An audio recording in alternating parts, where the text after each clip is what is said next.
Hey guys, welcome to a brand new episode. Today we're taking a sponsored look at Metasoccer, the biggest NFT football manager game out there. This is a huge project. This project already has made collaborations with big names in the football industry. So we're talking teams as well as players. And today we get to play the alpha. I'm going to show you exactly what it looks like. We're also going to be talking about the game as a whole, how you can get involved in playing in this alpha if you want to. We're going to be giving away the ability to get into alpha, because we're going to be giving away our goalkeeper, Jay Sadiklar. He's 26 and his value is about 0.2 ETH, which is about $400. So we're going to be giving that away to one lucky person. All you got to do to get involved in the watch to earn, go down below, go into the comments, post anything you like along with the watch code that will appear at some random point during today's video. Go into our Discord, which is in the description down below. Post in the competition wallet section your YouTube name and wallet address, and you will have a chance to win. Winners will be selected in 3 days time. Right, let's get into today's episode. So Metasoccer, what is it? So Metasoccer is the first soccer metaverse created by Champion Games. The startup's aim is for professional Metasoccer leagues to reach the same level as real-world soccer leagues. Currently, they have some A-list soccer players. They have collaboration with Thomas Partey, a player in Premier League who plays for Arsenal. They've also made their first collaboration with a goalkeeper. So Emiliano Martinez, the Argentinian national team goalkeeper, is now the first goalkeeper to join the Metasoccer as an NFT. And these NFTs will actually be playable in-game. You'll be able to use them and add them to your squad. We'll talk about how that works in a minute. But first, I want to tell you about their biggest signing, Ronaldinho. This, in my opinion, is the biggest signing because he's just one of the best players in the world. This guy has won Ballon d'Or, the World Cup, Champions League, played for Barcelona, Paris Saint-Germain and AC Milan. Watching Ronaldinho play when I was younger, he seemed like an unstoppable force. Like if he was in the Brazilian side, you were seriously in trouble. Goals could come from anywhere and he was just a master in dribbling. So he will be a playable NFT in the game. They also have made partnerships with clubs. So we have Club de Regatas Vasco da Gama partners with Metasoccer for the first official licensed team in the metaverse. This is a huge collaboration. They are a club that has 14 million supporters, and this is the type of deal that is going to start to make games like this mainstream, because people will see these sponsors on these shirts and think, what is Metasoccer? Google it, and that might be your entry into the metaverse. So what will Metasoccer offer? Well, Metasoccer is the first soccer metaverse where you can manage your own club and generate income while you play. It has two tokens, MSU and MSC. It's on the Polygon blockchain, so you can expect cheap gas fees in it for it to run smoothly. Their vision is to create a new football category, the football metaverse. The Metasoccer clubs will generate income at the same level as professional teams in the real world through sponsorships, streaming, betting events and scholarships. And they assure that the new Messi and Cristiano Ronaldo will be discovered in their ecosystem. The universe is a combination of three multi-billion-dollar markets with global impact: video games, soccer, and metaverse, all merged by blockchain and NFT technologies, another multi-billion-dollar market that's just started to take off. So currently the alpha is only available to selected YouTubers, ambassadors, and those who own Gen Zero Youth Scouts. I fall into two of those categories, YouTuber and I own Youth Scouts. So if you go to the My Club section, if you own a Youth Scout, they will show up in your Youth Scout section. As you can see, I have one of each.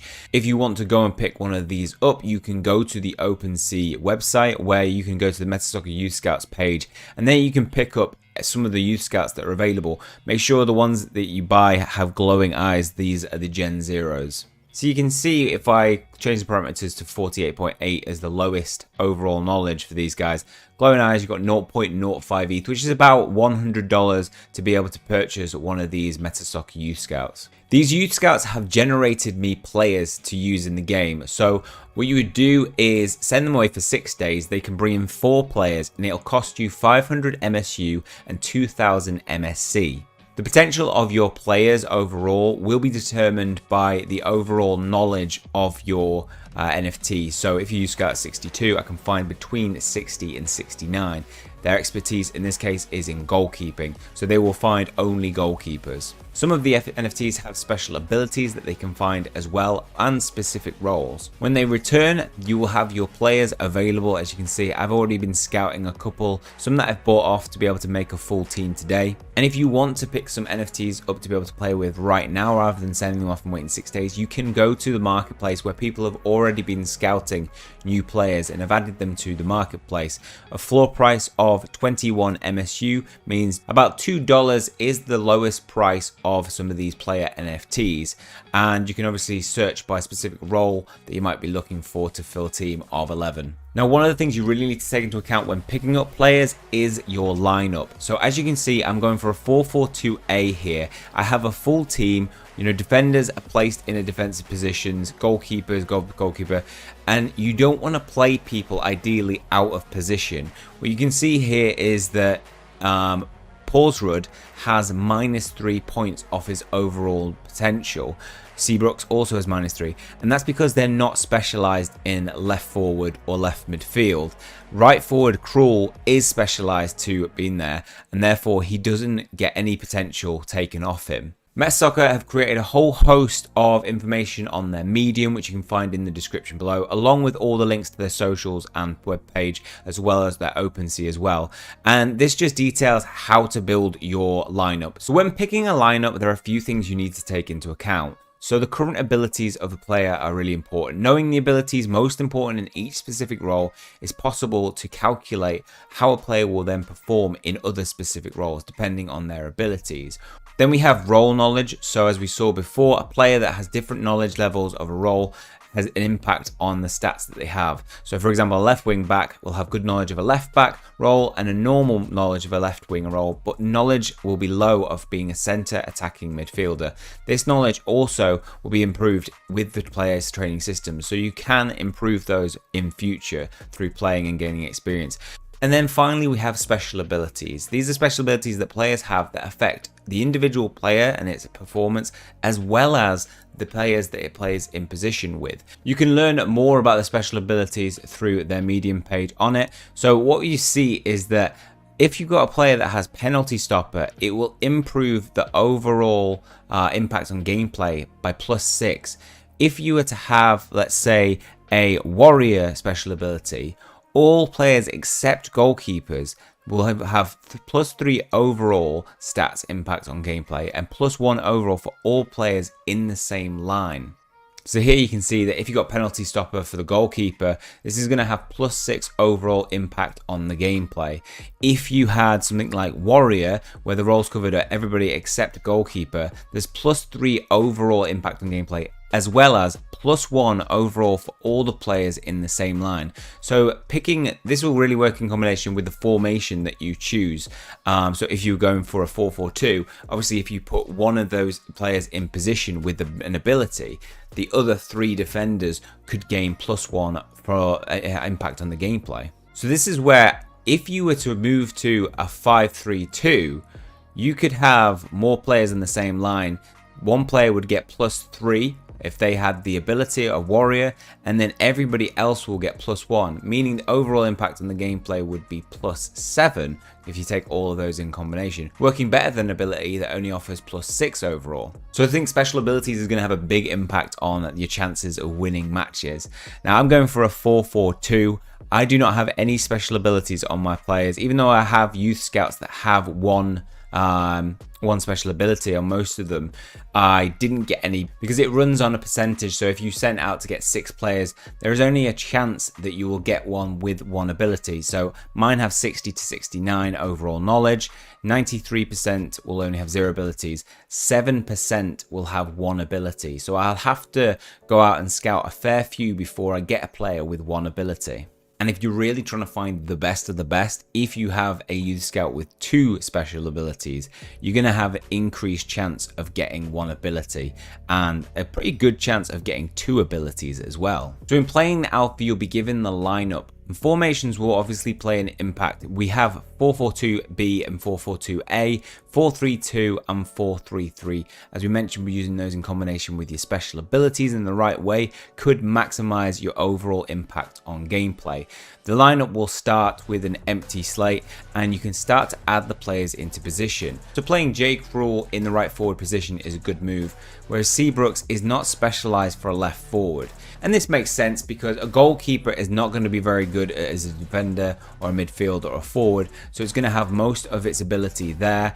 When you start looking at defenders, they can play in other positions, but they will lose percentage points depending on where they are specialized. So a right wing back would have 5 for being a right wing back, but then it would start to get -1 for being a right back. And then as you move further away from that position, you lose more. It can play as a right midfielder, but it does have -1 or -2 for a left midfielder.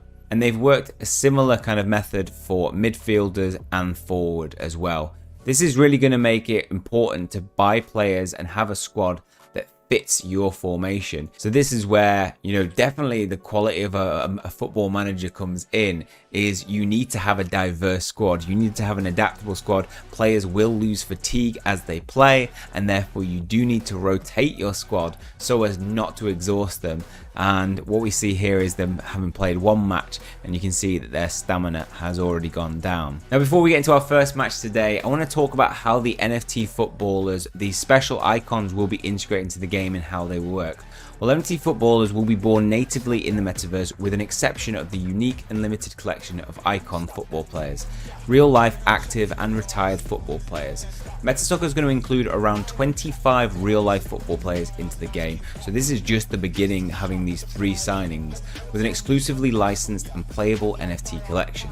They'll split these NFTs into the following categories. There'll be baby icons, these will be 17 years old, mid icons will be 24 years old, prime icons will be 29 years old, moment icons will be 29 years old with a gesture, and immortal will be 29 years old, but they will have no aging. So baby, mid, prime and moment categories will age, so the NFT will retire at 38 to 40 years old. So those immortal NFTs will have probably significantly higher value. So let's get into our first match. Here we have it. The user interface looks great, very easy and intuitive to use. We've got amateur friendly matches, beginners, semi-pro, pro, or legendary. Now this is just player versus environment at the moment, and the alpha doesn't offer rewards. The reason for doing that is it's in early stages. They wanted to make sure that the win rates of real matches are similar to the simulations. They should be, but as no plan survives the first contact with the enemy, simulations work well so they can meet reality and make adjustments where needed. So the more we play out and try to outsmart the game, there may be some glitches in it, the sooner they can debug them when they actually have rewards in place. And we'll talk about the actual rewards in future and how it's going to be rolled out. Once they have confirmation of the estimation of win rates, they can then publish the reward for win, tie and loss matches. So let's go and start playing. We are playing versus PvE, and they have Deshipper in attack with Kashok, and hopefully they're not going to beat us. We've got Brooks and Krul up front. You can keep track of the game in real time. So we have, obviously a timer going up to 90 minutes. You have also got commentary. So, if there's a shot off target or shot on target, it's not looking good. Shipper just took a shot on target. Hausler did have a shot off target. On the right side, we can see that there are stats available. So this will show you your total shots of your team and their team. Also shots on target. Oh, they just got another shot, but it was off target, so we're safe for now. We have a much stronger attacking force, as these are the ones that I scouted with my Gen Z youth scouts, whereas these are the ones that I bought off the market. So you can see my defense is a lot weaker. My overall performance is 34, whereas theirs is 26. So I do have the odds, but because it's a simulation and it's not, guaranteed, 34 beats 26, there's a lot more complexity to it, then I'm not guaranteed to win, and it's going to be a difficult match. The first match I played, I lost 4-2. 4-2, I got defeated. I pulled it back to 2-1, and then they scored 1 goal just before half time and then scored 2 in the second half. So hopefully we'll have a little bit better luck. So we have a shot off target from Krul, who is our man. So we seem to be getting a lot of shots off target. Oh, we got a shot on target by Nijhoff, or Niehoff. Yes! 1-0. A low shot by Enno Hausler that goes into the left of the goalkeeper. I love the fact that it's real time. If you are having a game like this, it needs to be as close to Football Manager in the real life as we play as possible, because people play that, huge market of people play that for hours on end, and there's no monetary gain. You're not holding and you don't own any of the assets. This really adds that realism of, you know, real football, because you do own the players, so you can feel like a proper manager. And these players that you go out and scout can be new players that are never heard of and have huge potential in the future. So making it as realistic as possible, close to it, is important, because it will bring those people hopefully into the market. 2-0, it's a goal. We can't believe what we just shot. Enno Hausler shot into an undefended net and missed. But 1 minute before that, we have a goal, a low shot by Clark Paulsrud, who's midfield, left midfield, with the interior of the foot that goes into the right pole of the net. Now, I believe Paulsrud is out of position, so he's got -3 on his overall potential, but that didn't stop him. We look like we might actually win this one. We've got 63 minutes on the clock. We're 2/3 of the way through and into the final third quarter, final third. We're looking pretty safe. 2-0, but a goal could change it all from them. What's the stats looking like? So we're on top, definitely. We've got 9 shots over there, 6, and we've had more shots on target. There's not been a lot of action for 15 minutes, 20 minutes almost, and it's looking like this is going to be my first win. So obviously winning in this game in the future will bring rewards. It'll also impact on your players, and it'll also impact on your ranking. So they want it to move into rankings just like Premier League, you know, League 1, League 2, obviously Championship in between that. So hopefully we'll get some real competition within those leagues. And I love the fact that you'll be able to, you know, challenge to try and get promoted just like in real life into the future league. So it looks like they've had a couple more shots, but not enough. It's not going to be their day. We're going to get our first win. 2-0. Is that game? We won 2-0. And then when it ends, you would be able to check your earnings. So we can see 3 MSC. Obviously MSC on hold, so we're not actually getting winnings right now. So let's talk about how the earning side will work in future. So we have the journey to rewards listed here. Metasoccer's team is committed to offering a unique game, and to do so they're releasing game features that will pave the way towards the final product and respective rewards.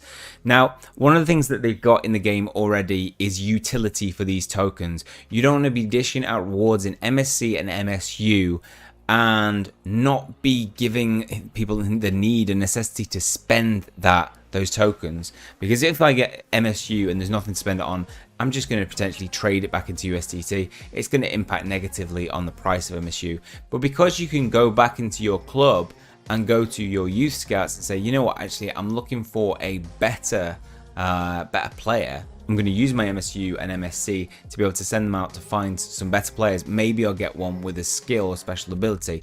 Obviously going in with sending off with Evaldo Huskis if I was trying to go for a special ability.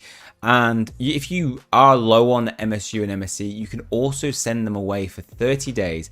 And at the end of it, you'll be paid 500 MSU and 3000 MSC once they're back. So that way, if you don't have enough MSU and MSC, you can send them away and then get a free scouting of players. You can use the MSU and MSC to be able to send them off, and you'll be ready to be able to get a couple more players. And I could do that with all 4 of my scouts, and in 30 days time, another 6 days, I would have, or at this level, I think I get 4 players. So I would have 16 players there, goalkeeper, defenders, midfielders, forward. I would have a pretty good team probably. So here we have the schedule for how they're going to actually dish out rewards. We have player versus environment at the moment. Friendly matches where you can start playing. To ensure that they deliver a high quality gaming experience, they're implementing rewards in several stages. First one is PvE without rewards. Next up, it will be PvE with small rewards, then PvE with MSC rewards, then ranking system for MSU rewards, and then next steps in future.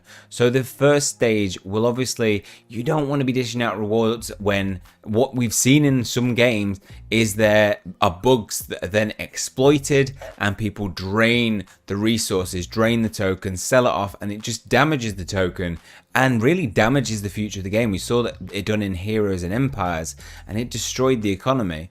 So this is a really smart move, important move, I think, if you're doing an alpha for any game. Then they're going into PvE with small MSC rewards. Again, I think this is a very smart system. You want to fine tune the game. They're going to test it, make sure that the flow of rewards works well, making sure that they're given appropriately, and rewards will be introduced in small amounts. If you're trying to create a balanced economy, you need to make sure that people, you're dishing out rewards, they are actually using it. There's enough utility for them to use it. Otherwise, if you dish out too much, again, it can impact negatively on the token price and its economy. So we have in this phase, the early game mechanics will be fully operational. Users will be able to compete with and determine difficulty levels.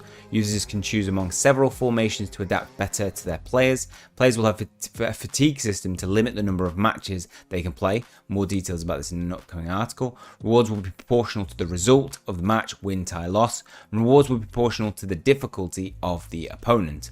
Then we will have PvE with MSC rewards. After the rewards mechanics working as planned, true play to earn can begin with higher compensation. The utility token MSC will be added to a pool at the end of the match. According to the game results, the user will be able to receive winnings after a given period, and more information about claimable periods will be in the future as well. They'll have then a ranking system for MSU rewards. So there'll be 6 ranks, one of each tier of potential, and the higher the rankings, the higher the tiers, obviously will give out higher levels of MSU. So this will really bring a lot of competition, but reward an incentive to compete, to go out and find new players, better players, to get a better formation, teams in the right positions, special abilities, all these things to build your strategy to become the best football manager in this metaverse. Next step after that is improvement of players. So the more a player plays, uses these abilities, the more abilities will improve to reach his maximum potential. Then part 2, a training system where you can actually train the more relevant skills of your players for the specific role and your favorite lineup. You'll then be able to choose differing tactics and strategies at the start of each match that adapt better to the characteristics and abilities of your players. Change tactics and strategies in the middle of a match. If they're not working, you can change players from the bench. If you change your tactic, consider a lineup change. Train your players for specific lineups and tactics, and activation of player versus player mode. So PvP is going to be huge in this game, I think, because winning another manager is more satisfying than winning against an AI. And that's true competition there, isn't it? When you can actually play real life managers that have their team. So really exciting coming up for this game. I think it has loads of potential, and with more and more players coming to this in the real world, I think this will attract more people who are from the football managing community into the NFT universe. So as you can see, this is a really good complex game that they've really thought about the strategy element to it, making players differ in a lot of different stats so you can build the best squad that suits your style of play. We have loads of information on all of this. They put regular updates on Medium, so you can look into specifics about youth scouting, into player skills and abilities, all through their Medium page. And I really like that the players have this fatigue system, so you can see their condition is reduced 67%, because it means that you're not playing endless games. People can't just endlessly drain resources of MSU token. They're limited every day, and they're going to have to wait for their condition to replenish, which it will do over time. It also means that it incentivizes you to not just have a team of 11 players, but a team of more, because the more players that you own, the more games that you get to play. And if you've got a good strategy, good skill, you could earn a lot of MSU, playing, rather than playing 6 games a day. If you use all these 11, if you have 22, you could play 12 games to double your earnings of MSU token. If you're really interested in digging into the details, they do have a very complex white paper that details all of the information that I've given and more today so you can get ready for this and build the best strategy ready for the rewards, as well as all the links down below will be available for you to see on OpenSea and potentially get some NFTs for yourself ready to be able to play. Join the marketplace where you can pick up some players. Polygon network, very easy to use. It's all there, all the information down below. Okay, well that is all for this one. Hopefully you guys have enjoyed this show of the alpha version of Metasoccer. If you have, please leave a like on the video. It always helps the channel out. Hit subscribe if you want to keep up to date with future content. That's all from me. See you guys soon.